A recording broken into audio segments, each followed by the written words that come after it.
à nos cœurs en faillite, nos illusions détruites, à ma fuite en avant. Et je trinque à l'enfer qui dans mon foie s'impose en bouquet de cirrhose que j'arrose en buvant. Je bois.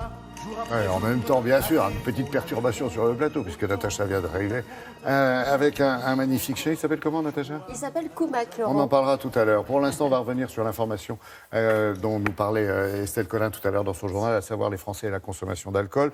3 grandes enquêtes viennent d'être publiées ce matin. Brigitte, vous allez nous en dire un petit peu plus, parce que la consommation, on en a pas mal parlé ces derniers temps. On a l'impression que les Français buvaient moins, mais c'était juste moins que les autres, en fait, peut-être. Et encore, en moyenne.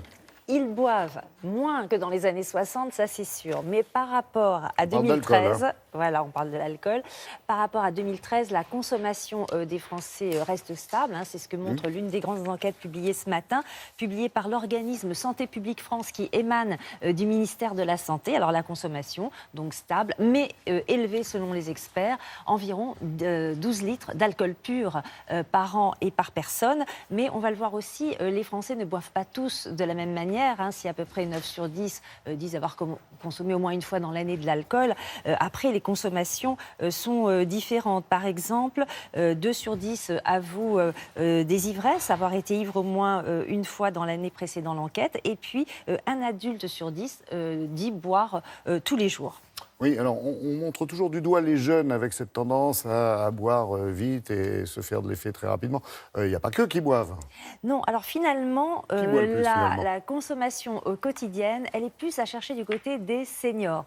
Les chiffres montrent que parmi les Français qui boivent tous les jours, 26% d'entre eux sont des personnes entre 65 et 75 ans et à peine plus de 2% de la tranche d'âge 18-24 ans boit tous les jours. Mais si les jeunes boivent moins souvent, moins fréquemment, quand ils boivent beaucoup plus, puisque 2 sur 10 avouent être ivres régulièrement, c'est-à-dire au moins 10 cuites, comme on dit dans l'année qui a précédé l'enquête. Oui. Et en revanche, seul 1% ou un peu moins même d'1% des plus de 55 ans dit avoir connu une ivresse au cours de l'année. Donc ce sont des consommations différentes. Parlons sexe. Entre les si hommes vous voulez. Et les femmes, il y a une différence de consommation? Effectivement, les hommes et les femmes ne boivent pas non plus de la même manière. Lorsqu'on regarde des consommations, par exemple, entre 1 et 3 fois par semaine, eh bien, ce sont plutôt les hommes qui boivent davantage, 30% des hommes contre 20% des femmes. Et pour des consommations encore plus fréquentes dans la semaine, on retrouve aussi une proportion plus importante d'hommes que de femmes. Donc, si on veut dresser un peu le profil type du buveur quotidien, c'est plutôt l'homme un petit peu plus âgé, après 60 ans. Et puis, chez ces jeunes, c'est moins de 17 ans, cette tendance à chercher l'ivresse très rapidement, on en parlait à l'instant. Oui, alors une des études, justement, est consacrée aux jeunes, aux mineurs de 17 ans. Et on se rend compte, ça le confirme, que l'ivresse reste un problème, un vrai problème de santé chez eux.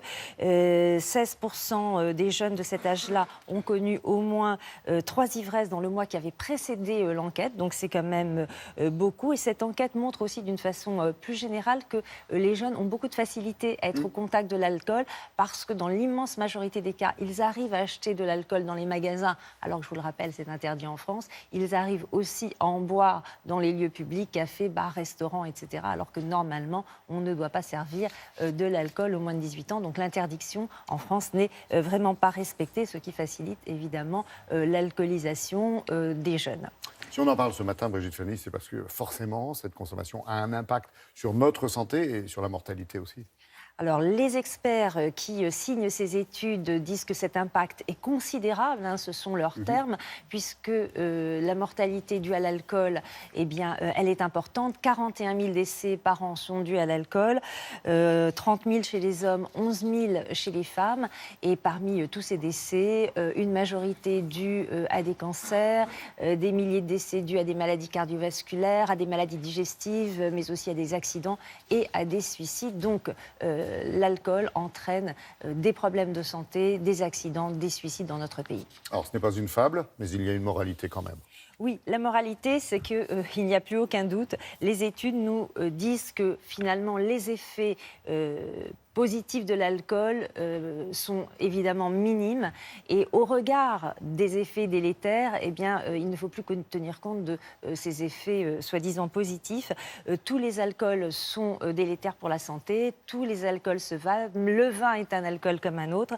Et donc, les experts nous disent aujourd'hui vraiment de réduire un maximum la consommation. Alors, une chercheuse anglaise a eu ce slogan qui est assez intéressant. Boire moins, c'est mieux. Ne pas boire, c'est encore mieux.